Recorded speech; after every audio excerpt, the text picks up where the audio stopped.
মানে তারা সন্ধ্যা সময় মুড়ি বেড়ে নিয়ে আসবে কথা করতে ক্লিয়ার করে না তাকে ঘরে ঘরে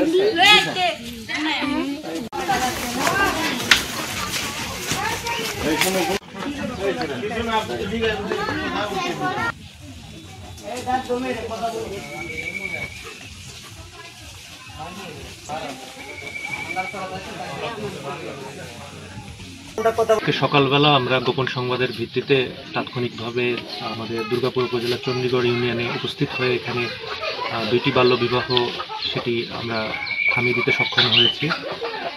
এখানে যে দুইজন মেয়ের বিবাহ হচ্ছিল তারা সকলেই 18 বছরের নিচে তাদের বয়স।